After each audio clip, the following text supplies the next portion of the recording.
Imagine, it's April 2021. In the middle of the night, you're watching Prime Monday Night Raw.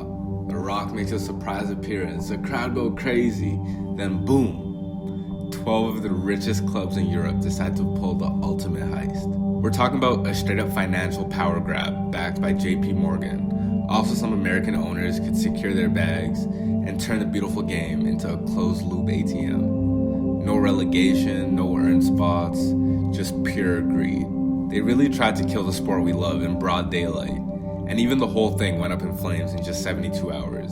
But don't get it twisted, the ripples from that mess are still shaking up football today.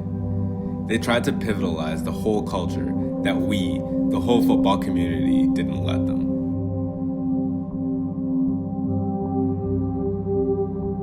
So who are the founding clubs? You got the English Big Six. First of all, my club, Arsenal, our beloved, even when they're stressing us out. And then the most dead club in London, Chelsea, at the time ran by Roman Abramovich, the man who spent years treating the transfer market like a GTA cheat code. Liverpool, the club for the people.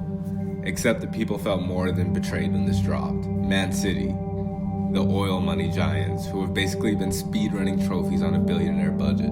And Man United, a legendary house that's been in absolute shambles trying to find its soul since Sir Alex packed his bags. And then there's Tottenham. They're really just a dead club, honestly. I don't know how they finessed their way into this Big Six. It should have been Everton or like anyone else, really. But Big Six isn't some historic honor. It's a self-assigned title. It's not about the vibes. It's about the guap. It's about that money. These clubs pull the most revenue, and usually that's the only reason they're at the top of the table. Money talks, and in the Prem, it screams. Cross the map to Spain, and you got the heavyweights, Real Madrid, the royal white, serial winners. They collect Champions League trophies like Pokemon cards. And then Barca, the Catalans who used to be allergic to a season without silverware. And Atletico Madrid. They're not as flashy, no the Galacticos, but they're a squad of just warriors who love giving the Giants a run for their money. Then you hit Italy for the royalty. AC Milan, 7 UEFA Champions League titles, and legendary European nights that stay rent-free in every fan's head. Man like Kaká, Inter Milan, the only Italian club who has never seen relegation, and Juve, the old lady, pure dominance. They've got more league titles than anybody else in Italy, and they're relentless with it. But here's the thing, this wasn't the players' idea, it wasn't the coaches, it was the billionaire owners, the Abramoviches, the Sheikh Mansours, the Glazer family. These overseas owners were about to spark a whole civil war in football. A bigger divide than WrestleMania 28, prime John Cena versus The Rock. Prime once in a lifetime. European football isn't built like the leagues over here. In US or Canadian sports, it's a closed shop. So no matter how much a team sells or how hard they tank, they're not going anywhere. As an OKC fan, personally, I'm chilling. But imagine if that trust the process 76ers squad that was 10-72 got relegated to the G League. That's a reality in Europe. The whole system is a pyramid, so you gotta earn your stripes every single year. You finish bottom 3 in the Premier League, you're out. You want a seat at the table at the Champions League, you better finish top 4 or it's just not happening. But the Super League, that was a billionaire owner's way of trying to delete the earn it aspect from the game. Think about the timing. The world was just barely coming up for air after COVID, and these clubs were bleeding out. Barcelona was out here catching transfer bans. I remember they were selling pieces of their actual grass, and they were renting out the Camp Nou for weddings just to keep the lights on. And Man United was on a steep decline, desperate for a cheat code to get back to the top ever since Sir Alex left. Enter JP Morgan. They dangled a €3.5 billion welcome bag in front of these 12 clubs. But it wasn't just about the money, though. It was about power. These owners wanted to be the judge, jury, and the executioner, holding more decision-making power than UEFA themselves. The backlash was instant. Fans, players, and pundits, everybody was ready to swing. Why? Because the Super League was a hit job on sporting merit. The magic of football is that on any given Sunday, a David can slap a Goliath. And as an Arsenal fan, it kills me when we drop points. I hate seeing it. But seeing us 5 points clear at the top and then drawing to Wolves, like that's the beauty of the game. It's supposed to be hard. These owners saw a century of history, community, and culture and tried to trade it in for a dividend check. It was a straight-up war, 100 years of tradition versus billionaire greed. The backlash was not just a couple of angry tweets, it was like Madara bringing back the 5 Kage uprising. Down at Stamford Bridge, the Chelsea bus couldn't even move. Fans literally formed a human blockade holding up earn it signs like they were at a protest for the soul of the city. It got so heat that Peter Cech had to come outside, a literal club legend, and he had to start pleading with the fans just to let the bus through. Imagine being a world-class keeper and your toughest save of the year is trying to save your own team from its supporters. And it wasn't just London. You had Leeds and Liverpool fans, who usually can't stand each other, uniting to hold RIP football banners. Players were warming up in earn it tees, and the vibes were immaculate because the whole world was on the same page. But the craziest moment? Old Trafford. Man United fans were so fed up that they didn't just protest outside. They broke into the stadium, they occupied the pitch, and stopped the whole game against Liverpool. This forced a postponement against Liverpool for the first time in Prem history. A game was postponed because of fan involvement. This wasn't just a protest, it was a whole hostile takeover.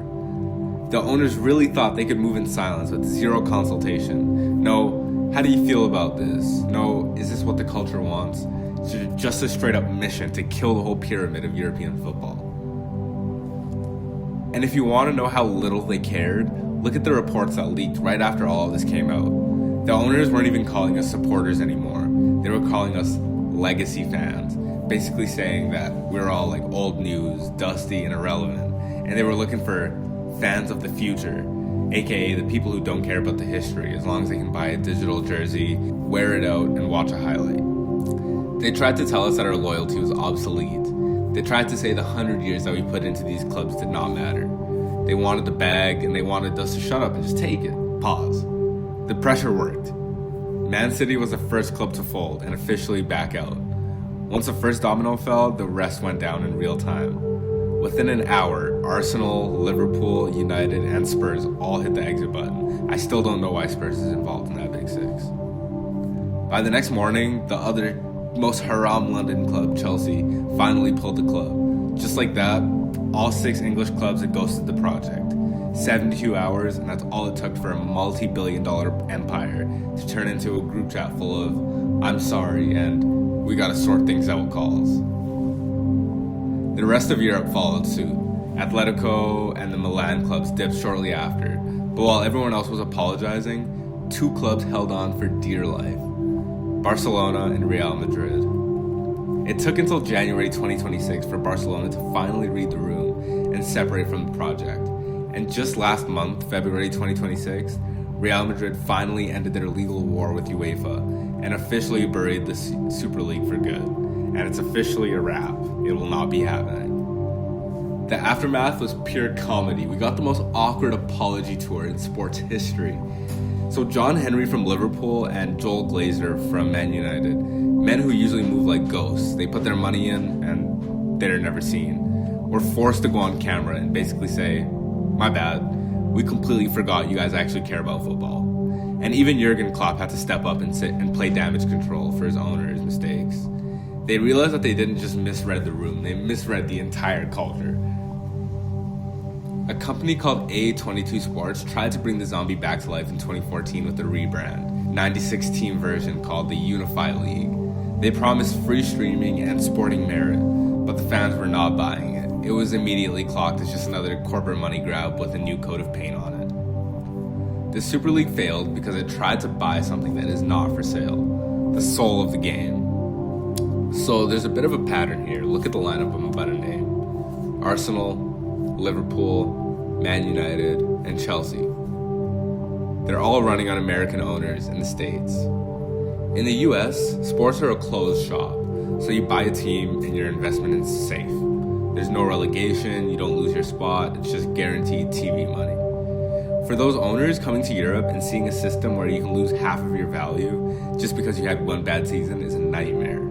The Super League was their attempt to bring that American security to Europe, turning the beautiful game into a predictable franchise model. I bet the Spurs would love, like Tottenham fans would love if there was a way they could just be in a closed shop and avoid relegation. But sadly they have to just accept the fact their team is shit.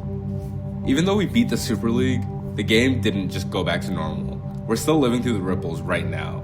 The Champions League got a massive facelift with the Swiss model. The new model moved from groups to a 36-team league phase, where everyone plays 8 games. They also added 2 extra spots based on historical coefficient.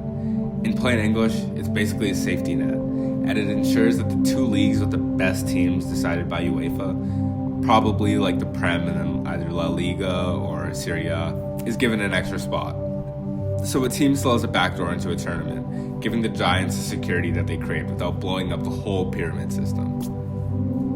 But the fans got a massive W out of this mess too. The fan-led review actually resulted in some real teeth.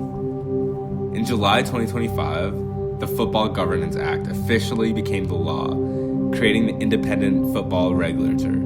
As of right now, March 2026, this body is officially overseeing the top 5 tiers in English football. This isn't just a committee, it's a watchdog. They have the power to block any club from joining a breakaway league and can slap owners with massive fines, up to 10% of their revenue. If they try to pull another stunt like the Super League, for the first time, there's a legal barrier stopping these billionaire owners from selling out the entire culture without fan approval. And look at where we are today. Just a couple weeks ago, February 2026, Real Madrid finally reached an agreement with UEFA and officially abandoned the project. Barcelona dipped just a week before them. And the 72-hour heist failed in 2021, but it took 5 years of legal wars, protests, and a literal act of parliament to finally put the stake into its heart. The fans stood their ground, and for now, the dream is still alive. We did it, everyone. This is Mo, the sensible Arsenal fan. Thank you guys for watching my videos. I actually appreciate it so much. Any other video suggestions or anything I can do better in my videos, let me know in the comment section down below. Appreciate you guys so much for making it all the way to the end.